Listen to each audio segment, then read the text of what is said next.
जय हिंद दोस्तों, आप सभी का गांव तक रोजगार स्टडी पर बहुत बहुत स्वागत है। तो फ्रेंड्स, कैसे हैं आप सभी। जैसा कि आप सभी यहां पर देख पा रहे होंगे, डीआरडीओ सितंबर 11 ITI technician, senior technician B कैसे फॉर्म किन किन कैंडिडेट के फॉर्म जो है वो रिजेक्ट हो सकते हैं। ऑफिशियली नोटिस के अकॉर्डिंग मैं यहाँ पर आपको दिखाने वाला हूँ कि किन कैंडिडेट के फॉर्म रिजेक्ट होंगे, मल्टीपल एप्लीकेशन वाले कौन से फॉर्म एक्सेप्ट होंगे, कौन से फॉर्म रिजेक्ट होंगे, और टायर जो फर्स्ट है और टायर सेकंड की क्या परीक्षा एक ही दिन होगी या अलग अलग होगी। सारी जानकारी, संपूर्ण जानकारी मैं आप सभी को इस वीडियो में प्रोवाइड कराने वाला हूँ। जैसा कि आप सभी में से लगातार कमेंट्स कर रहे थे कुल छात्र छात्राओं के कि सर फॉर्म जो है वो रिजेक्ट होगा तो कौन सा फॉर्म एक्सेप्टेड होगा, वो सारी चीज़ें आप देख पा रहे डीआरडीओ सितंबर जो है आप देख पा रहे ये एप्लीकेशन, यानी कि आपका कौन कौन से कैंडिडेट हैं जिनका एप्लीकेशन जो है वो रिजेक्ट होगा, यानी कि आपका जो फॉर्म रिजेक्ट होगा और किस कारण की वजह से होगा, वो सारे कारण इसमें मैं आपको क्लियर करने वाला हूँ। जैसा कि मैंने आपको पिछले वीडियो में भी अवगत कराया था कि मल्टीपल एप्लीकेशन सेम सब्जेक्ट के लिए आपने अप्लाई किया है तो वो फॉर्म आपका रिजेक्ट हो जाएगा, केवल एक एप्लीकेशन नंबर आपका एक्सेप्ट कर दिया जाएगा जो आपको लिस्ट में दिया गया होगा। लिस्ट में उन्हीं कैंडिडेट का नाम होगा जिनका फॉर्म जो है मल्टीपल एप्लीकेशन की वजह से या फिर किसी कारण की वजह से रिजेक्ट हुआ है और कौन सा उनका एप्लीकेशन नंबर जो है वो एक्सेप्ट हुआ है। तो ये आप देख पा रहे होंगे, ये तो हो गया मल्टीपल सब्जेक्ट की, यानी एक ही सब्जेक्ट के लिए आपने मल्टीपल एप्लीकेशन आवेदन कर दिए हैं। फिर उसके बाद यहाँ पर देख पा रहे होंगे नीचे की तरफ आप जाएंगे तो नीचे किन किन कारणों से आपका फॉर्म रिजेक्ट हो सकता है। तो आप देख पा रहे होंगे as per application form your data photo जो है इररिलेवेंट देख पा रहे होंगे आप सभी, डाटा की वजह से, फोटो की वजह से आपका जो है फॉर्म रिजेक्ट होगा। तो यहाँ पर NA करके आ जाएगा, नॉट अवेलेबल, ये आप सभी देख पा रहे होंगे। इस तरीके से मोस्ट जो एप्लीकेशन फॉर्म है आप देख पा रहे होंगे यहाँ पर डाटा और फोटो की वजह से। मैंने आपको हमेशा बोला है कि फोटो आपको अच्छी तरीके से जो है कैचअप करना है। तो आप सभी यहाँ पर देख पा रहे होंगे, आप सभी में से बहुत सारे कैंडिडेट थे जो कि लाइव भी फोटो, इसीलिए डीआरडीओ ने इस बार जो है आपका लाइव भी फोटो आपका जो है कैचअप कराया है। तो आप देख पा रहे होंगे मोस्टली जो है फोटो और डाटा की वजह से यहाँ पर रिजेक्ट हुए थे।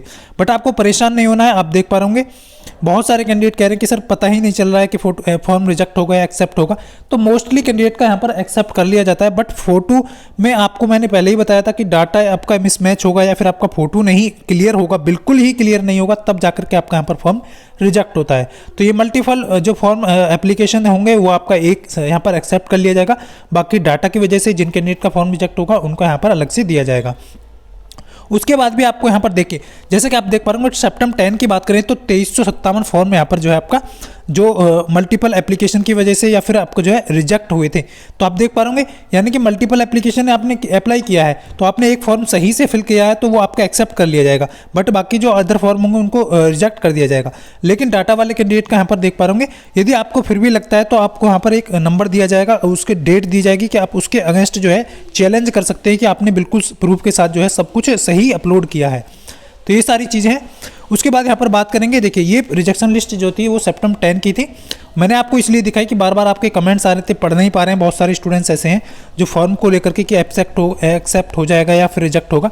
तो मोस्टली कैंडिडेट का मैंने अभी बता दिया कि एक्सेप्ट हो जाएगा, बट आपका जो ज़्यादा आपका दिक्कत है कि आपका फोटो ही नहीं शो कर रहा है या फिर आपका डाटा ही उसमें मिसमैच है, तो उसकी वजह से यहाँ पर रिजेक्ट हो सकता है।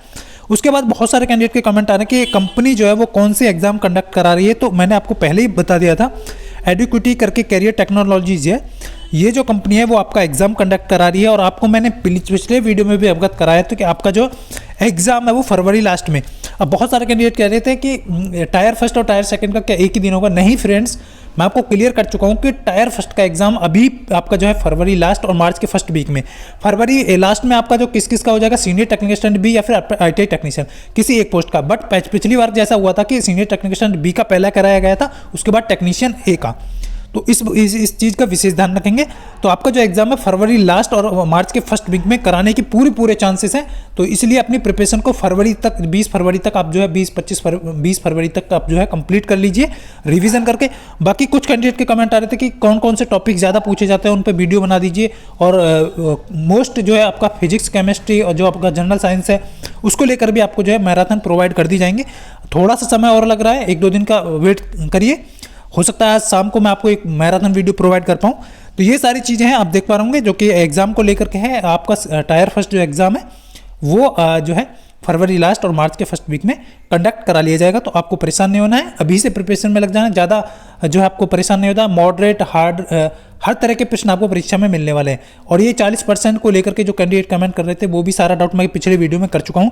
तो फिर भी यदि आपकी कोई क्वेरी है तो कमेंट करके बता सकते हैं। और व्हाट्सअप ग्रुप DRDO का मैंने ग्रुप चैनल बना रखा है जिसमें बहुत सारे कैंडिडेट जुड़े हुए हैं, तो वीडियो को डिस्क्रिप्शन में आप भी जुड़ सकते हैं। मिलता हूँ नेक्स्ट वीडियो में, तब तक के लिए सभी को जय हिंद, वंदे मातरम।